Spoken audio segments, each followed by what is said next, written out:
Hi folks, today we are going to be fitting some gaiters on the forks of the Royal Enfield Interceptor 650.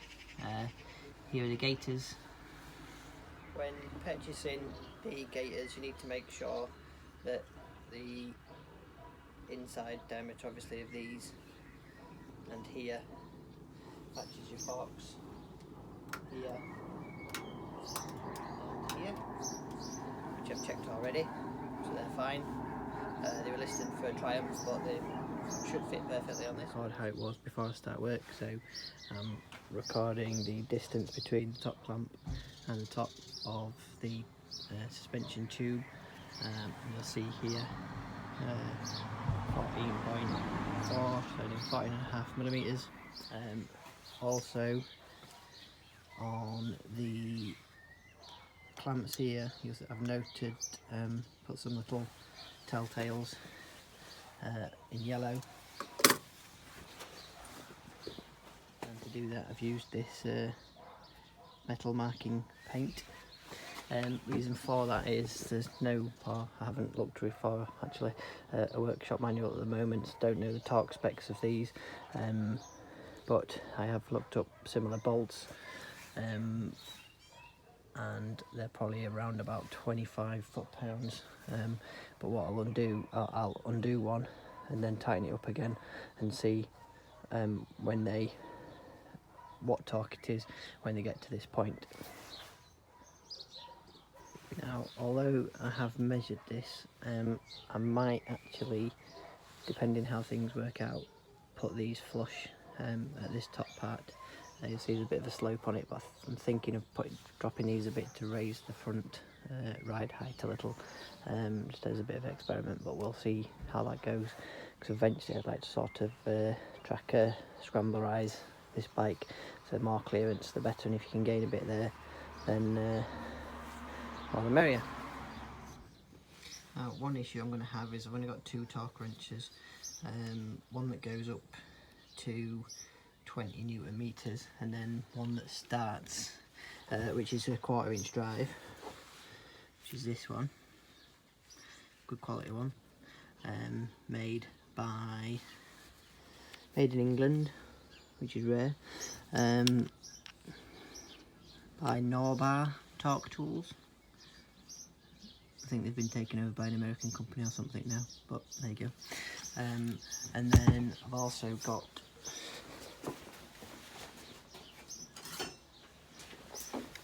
quite an old, but good quality again, or fairly good quality, made in the USA, Proto torque wrench, but this is a 1/2 inch drive. I've got no means of attaching a appropriate Allen socket to that. So what I'll do, as you can see, we've got the yellow marks on. I'll undo one,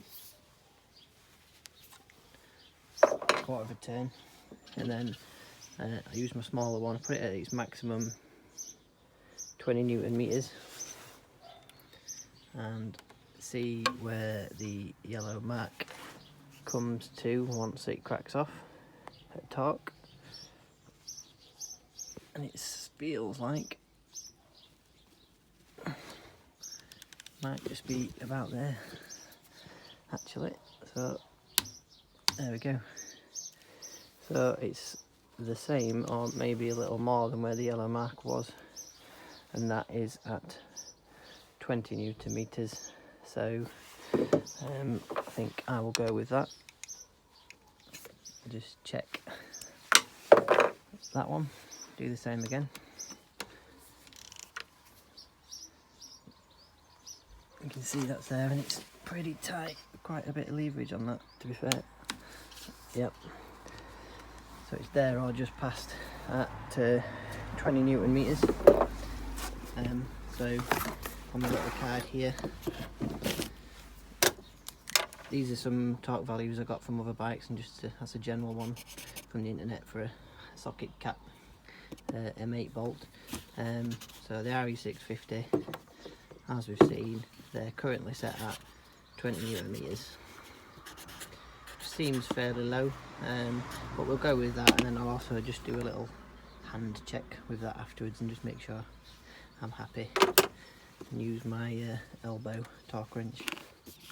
And you'll see what I've just done back here, just to lift the front end up a bit to make it easy to get the clearance to drop everything out. Just strap the back end down just to elevate the front. Right, I'm going to go ahead, start dismantling the other bits and pieces, so taking the wheel off and the headlight off and the clamps for the headlight, so that because the fork stanchions are going to have to slip right down in order to be able to get the fork gaiters on.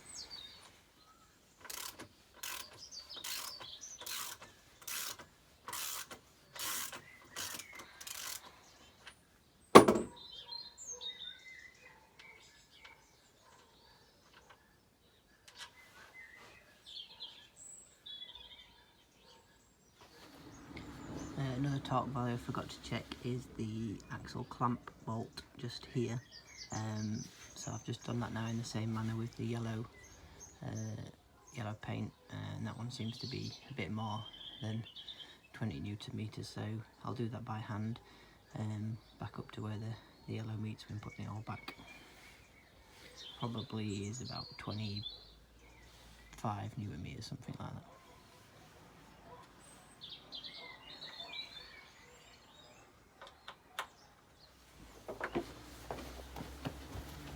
Rubber hammer.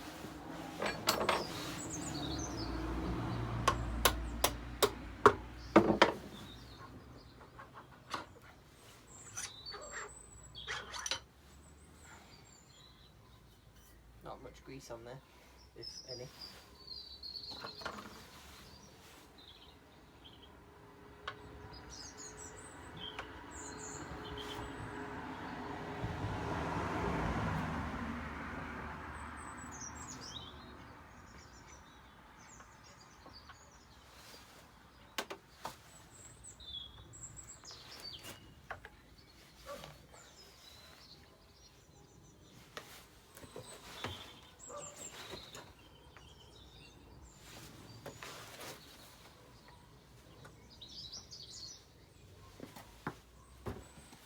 Out comes the front wheel, quite heavy.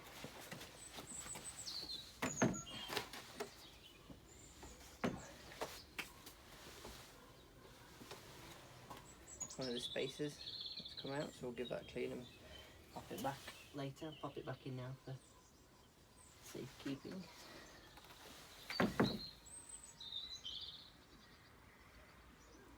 As you saw, it's not actually any grease on that axle, I don't think, so it's worthwhile getting these out early on.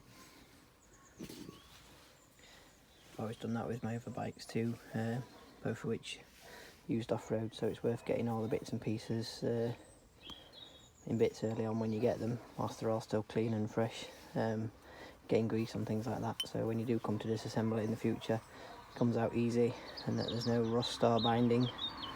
A friend recently had trouble on his KTM adventure getting out the front axle that was binded, because it didn't have enough grease on it and such.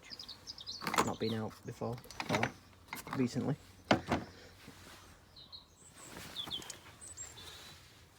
Here's a close-up of the wheel and spacer now removed.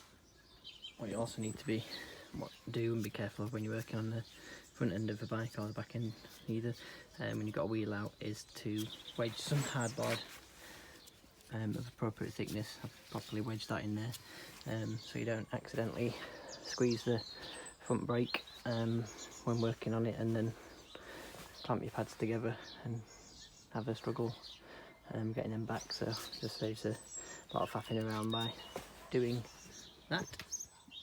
Next I'm going to remove the various other bits, so this bracket holding the speedo cable and release the brake caliper, tie them both up out of the way. You'll see I've steadied the bars just with some bungee cords from the pegs up to the bars just to stop everything spinning while I'm working on it. That's 10mm.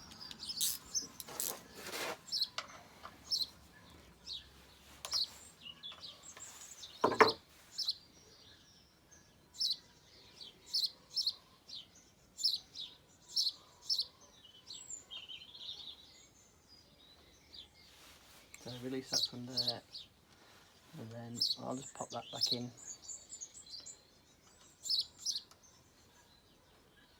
For safekeeping, so I know where it came from.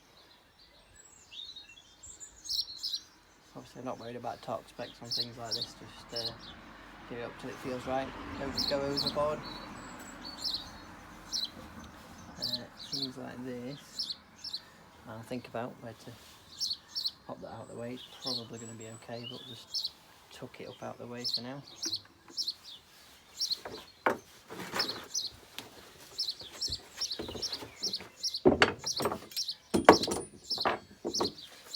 Torque for brake caliper, I'll probably just see if I can get from one of my other workshop manuals for another bike, like the Kawasaki R5, my wife's bike, or the CRF.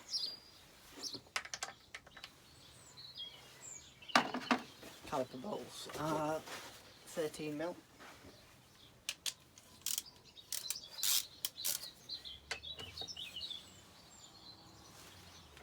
30mm socket, I should say. They don't feel to be particularly tight.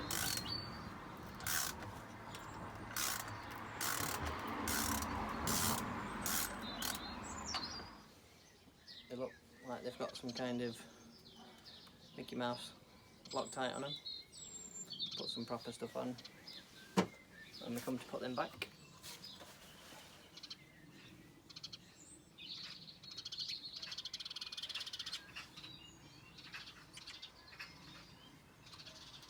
Just release the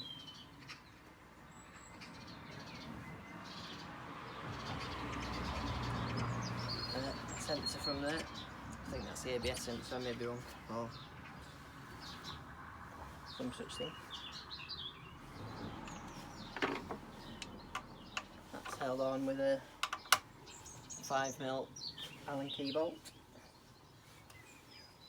Check that I'm right there, yep.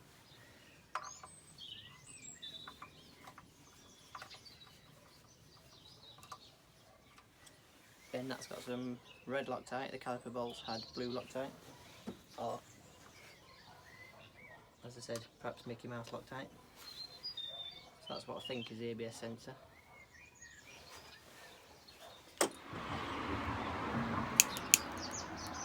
Utilising a bit of trusty paracord. I always have to tidy the ends up, can't help myself.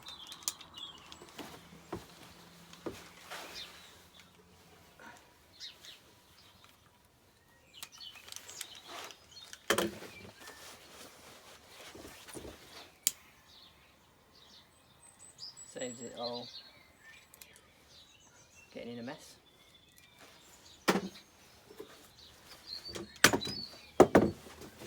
So I've just looped that loosely up to the exhaust header, just out of the way, so everything's free. Next thing we have to deal with is this headlight. If I do one leg at a time, I'll probably get away with just loosening that, sliding everything out. So I'll also have to take this brace off. We'll try it that way and see how we get on. Just thought I'd show you inside the headlights. I think I'm going to have to take it off in order to get enough clearance to get into there, or at least loosen it and just dangle it down. To get into the headlight, just a single screw here, and that just releases this clamp here, so you don't have to take it all the way out. That just clamps up inside here. That's a bit of a view inside the headlight. There's a spare wire here for something. Interesting, don't know what that's for. Quite a lot of wiring going on in there, but the reason I took that off was just to see how these are inside. So they are actually captive, so you only need to undo the bolt on the outside. You wouldn't have actually needed to take this off, but I just took it off because sometimes they aren't captive. They've got a nut on the inside that you need to hold on to while spinning it off. Another thing I wanted to check was wiring length, because I'm going to want to put some taller, wider bars on. and there's a bit of spare wire in there, so I may have enough to get away with, but we will see. So I've removed the headlight bolts and I'm just releasing the bolts on the headlamp clamps.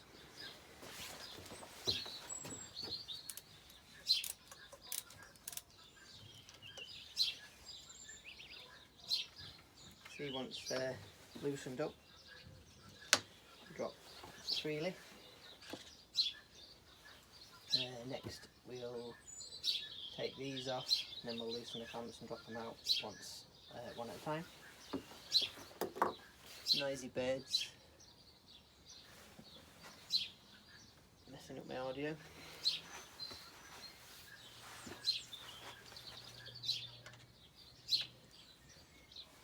House sparrow or something. Got some living in a bird box we made.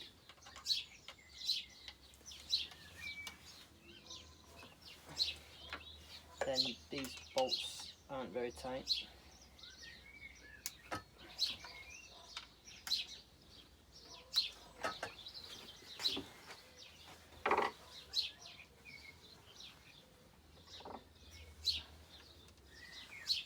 Careful not to drop them down between this decking.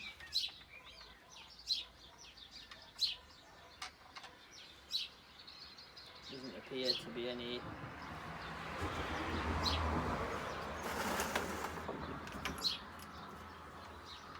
thread lock on those. I think I'll put a bit of copper grease on because of the sort of thing where you'll get water ingress. We can get them off again in the future when we need to. It's handy for doing things like this to have a variety of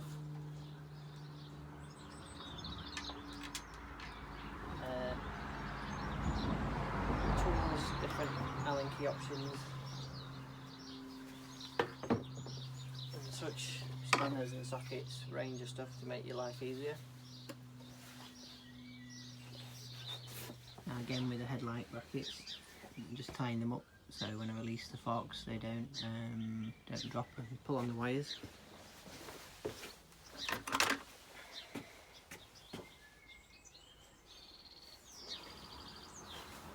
So as far as I can tell, that's everything other than the fork clamp bolts themselves.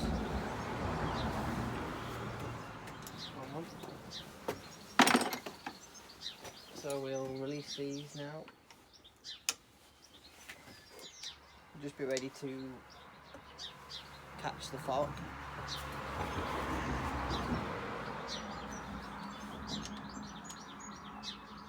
Sometimes they can slip out surprisingly easily once you release the bolts.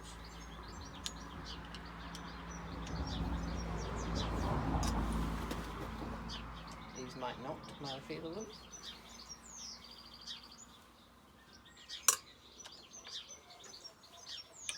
Oh, there you go. See, as soon as the pressure's released, off they pop.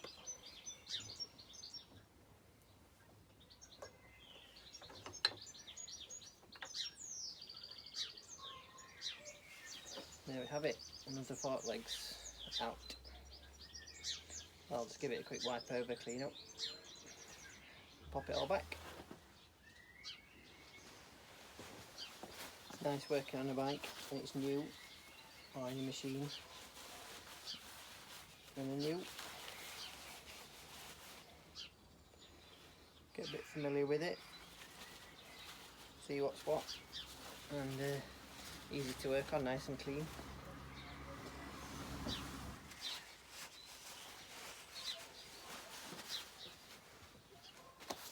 So, moment of truth, find the fork gaiter.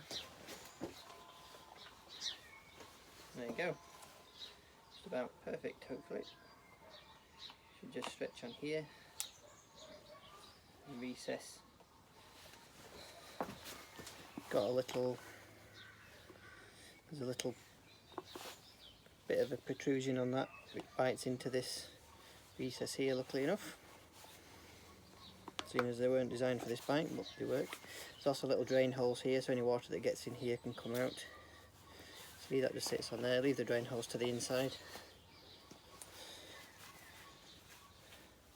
there's 1, 2, 3, 4 drain holes. They come with clamps to put on this top part, which I may or may not fit. I might just put some zip ties on or leave them all together, we'll see.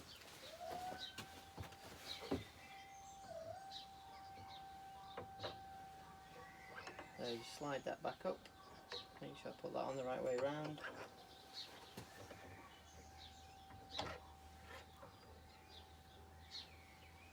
As I say, I'm going to leave that a bit lower now,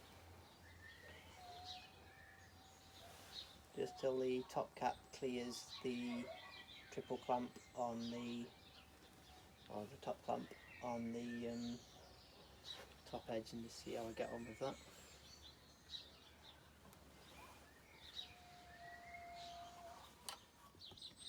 So I've tried the hose clamp on that came with them, but it's silver, just adds a bit more silver to the bike. I'm trying to limit the amount of silver and actually remove a lot of chrome and stuff from the bike. So I'm just going to use a black zip tie, as you'll see pointing down here, and I'll just nip it at the back, and then it can, because it's quite a large zip tie, you can adjust it with a blade to open it up again if you need to. So on to the other side now. Same again, all the bolts are marked with the yellow paint.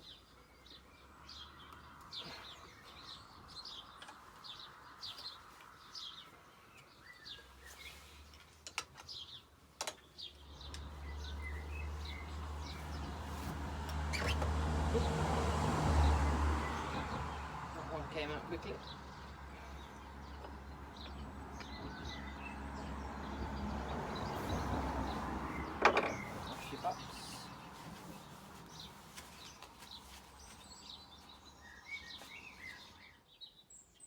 When I was just cleaning up the left fork leg, I noticed a little tinkle sound, and these fell from somewhere. There's like two little shims. These two little shims. Now I've worked out, because they had a little bit of red Loctite on them from this nut, and a telltale sign on this side of the, what I think is the ABS sensor. You can see how they were orientated. So it's something to watch for if you take the fork leg off. Don't know what they do, but this is where they were positioned. So positioned like that, and the ABS sensor slots in over the top. So what the purpose is, no idea. Might be some means of adjusting the ABS or something, just shimming it out. Maybe something that they vary at the factory, I don't know. But something to bear in mind so you don't lose them, because it might affect how your ABS works.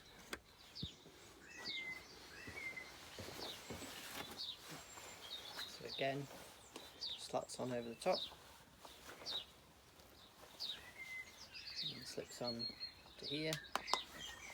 Turn that round so the drain holes are on the inside.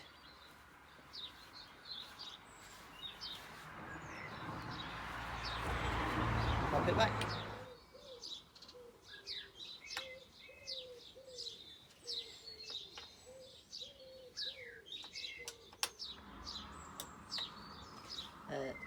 So one thing I forgot, obviously the bottom of the fork turns, so you don't need to worry about undoing this and aligning them after, so you can get these tightened up now.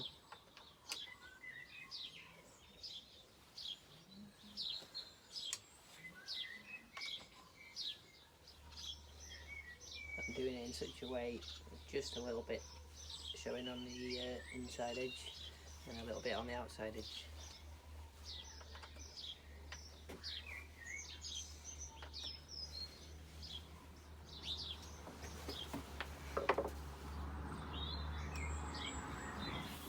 Get these bolts something like, and then just check with the torque wrench. Feels to me like the left side were tighter. Might be wrong.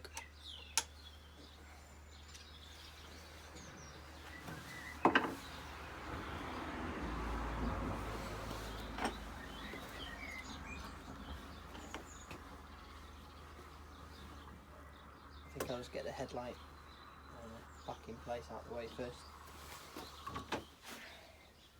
Perhaps another distance I should have measured is this one, just to work out where the headlight should be, just to save a bit of messing about afterwards.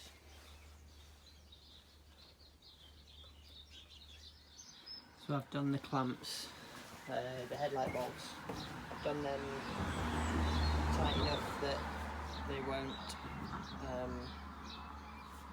come loose, but loose enough that they'll just pull in as I tighten the headlight bolts. Got a bit of copper grease on these. I like to keep all nuts and bolts happy with this.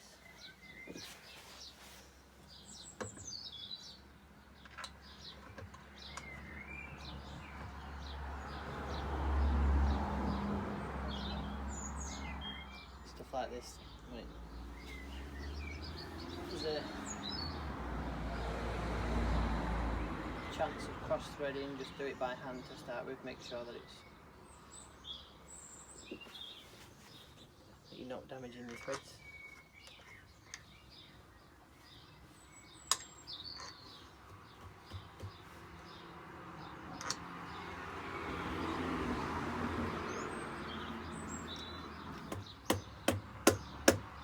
It's a clamp I'm hitting with the bolt just to line it up.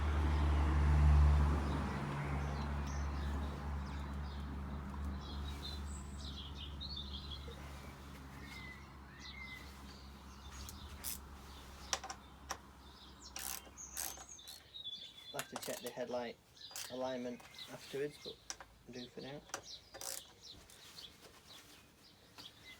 This fasten back on.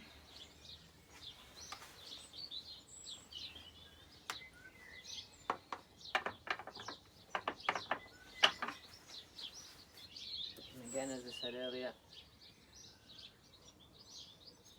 put some copper slip on these. I'll also put the washers the right way around. There is a right and a wrong way for people like me. If you know what I'm talking about, you'll know what I'm talking about and you'll understand. If not, then don't worry about it. Whoever put this bike together, put them all the wrong way around.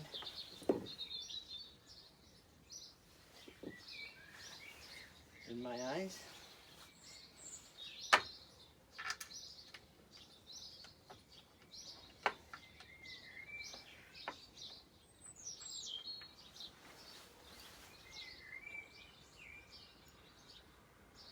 Not all the wrong way around, so they've obviously not thought about it.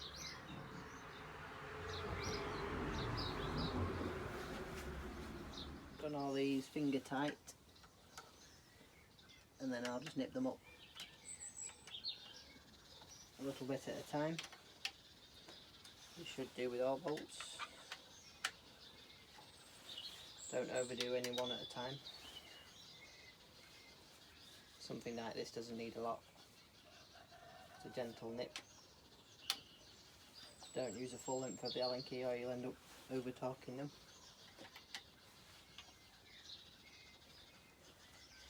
And just check the others.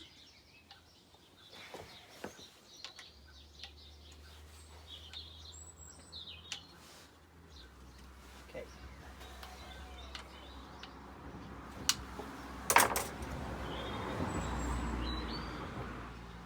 I'm just going to turn those drain holes. They're about to move during operation, but just so to the back edge, because that's what's going to be sloping downhill, and it won't get the rain in then. So I'll nip all the clamp bolts up to 20 Newton meters, and then probably just nip them up a bit more by hand.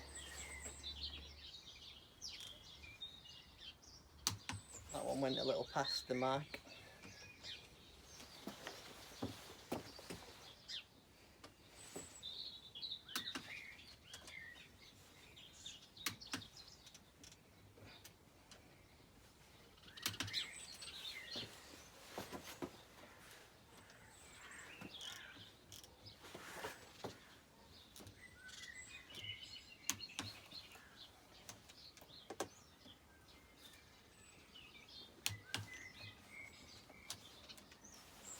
going in for its first service for the warranty next week, so I'll see if they do have any torque specs just to check those when it goes back.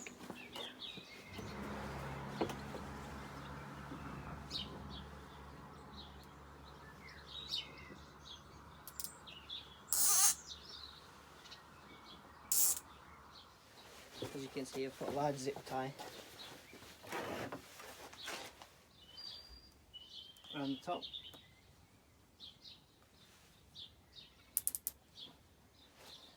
That should do the trick. And then we'll nip that off.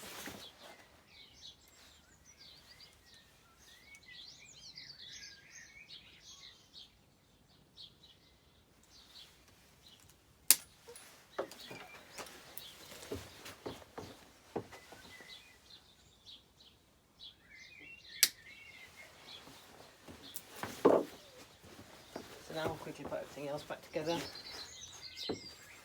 Put the brake caliper back.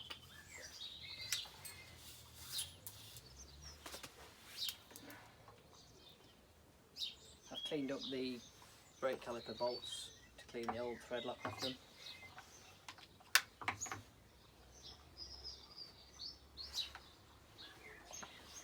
So I'll put some fresh stuff on. Blue Loctite 243.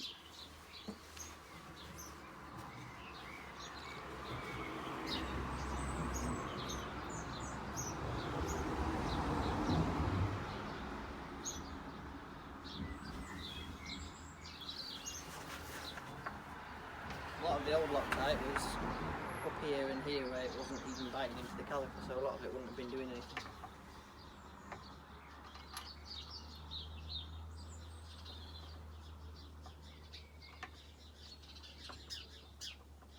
Again, just finger tight to get them started.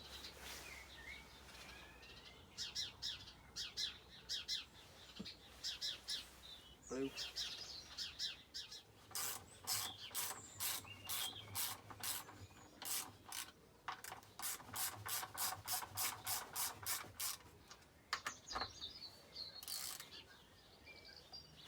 Here's a summary of the torque specs which I've used. Obviously satisfy yourself on your own bike, but for the clamps, the tube clamps, bridge clamps, I've done them to 20 Newton meters, which is matched up where I marked them pretty much. There's a really noisy car coming past. Let it go.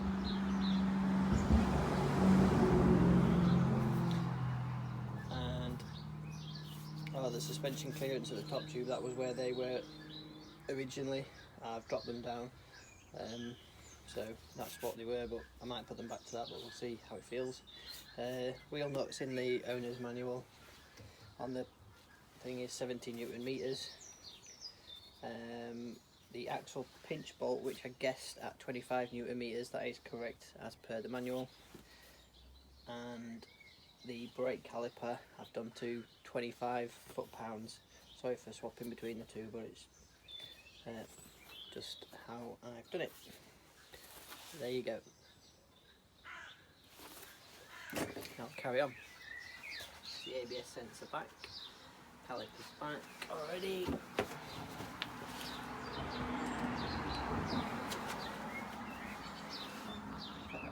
Water.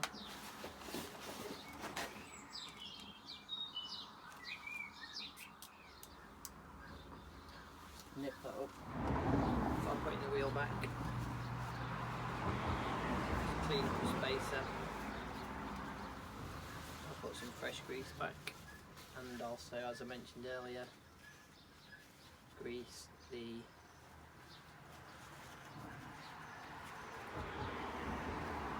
axle itself. 8-point wheels back.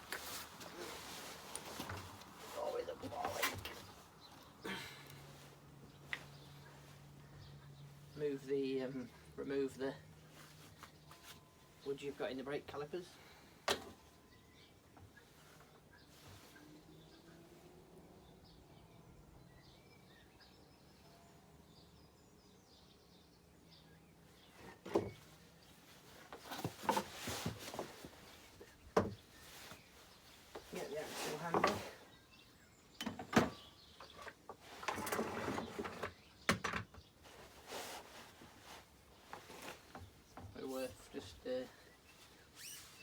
worth getting the axle just greased up first and putting it somewhere safe so as not to attract a load of dirt.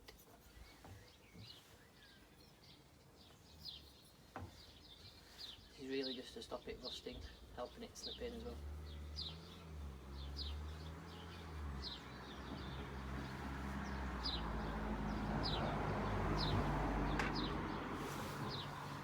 So that's ready. Put my fingers up.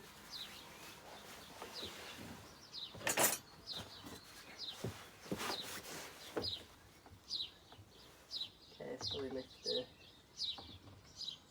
wheel into position. Getting the brake caliper in the right place. There's some little tabs in this speedo wheel that you need to line up with these gaps here.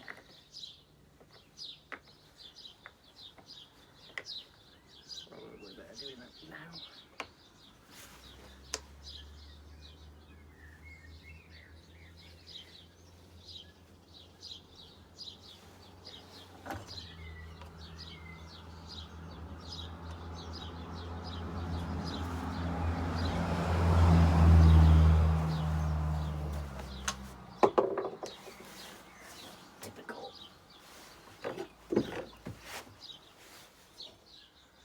Carefully lift it into position. There are tabs on the sensor that also locate on the fork bottom as well. Hold it in position with your feet.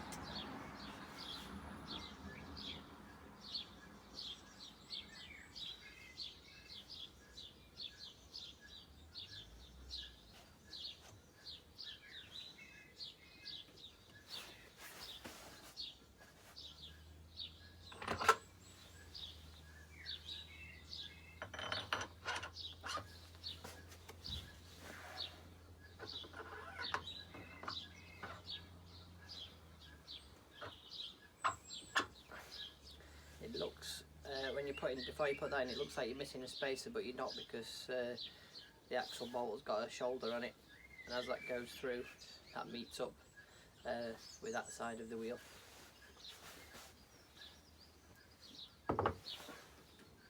Get your axle nut back on. So I now need to tighten up the axle bolt to 70 Newton meters, which is about 51 foot-pounds. I'll do that now.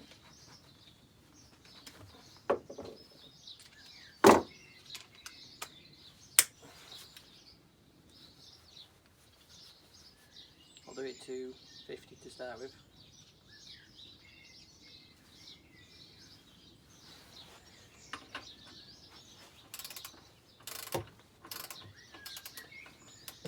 I need to hold that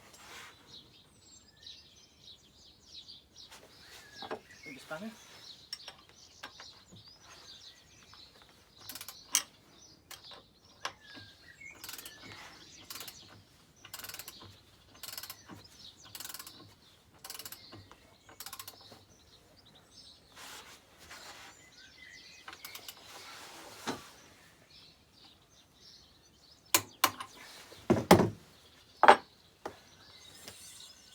That works.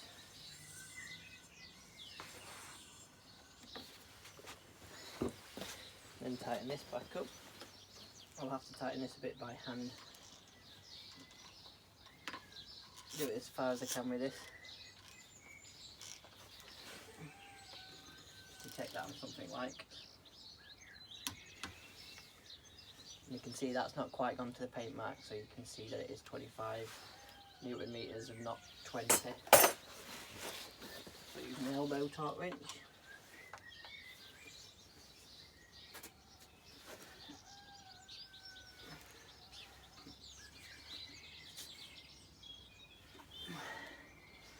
Take it that last stage and wipe any excess grease off so it doesn't collect dirt.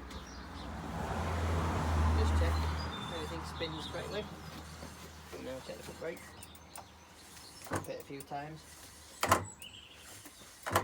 Very good. That's pretty much job done. I'll get it down off the stand and see what it looks like. So here we are, final look. Tidied all the tools away, let the bike down. I think definitely improvement in my eyes anyway with the fork gaiters. I'm trying to lose as much chrome and silver as I can, so I'll probably do a black headlight eventually. I'm going to swap the bars out, probably for some black fat bars. Maybe do something with the indicators. Don't necessarily mind the indicators, but I don't like the chrome bit. So see if I can do something with that. And then eventually the pipes will be going for some stainless ones. So although they'll still be shiny, they won't be chrome shiny. Already lost the extra mod flap. Looks better. I had taken this off, but I've just put it back. Eventually I think I'll make a rack to sit over this part of the seat. But yeah, still liking the bike, very smooth. Going for its first service in a week, it's booked in, so hopefully be able to open up a bit more after that.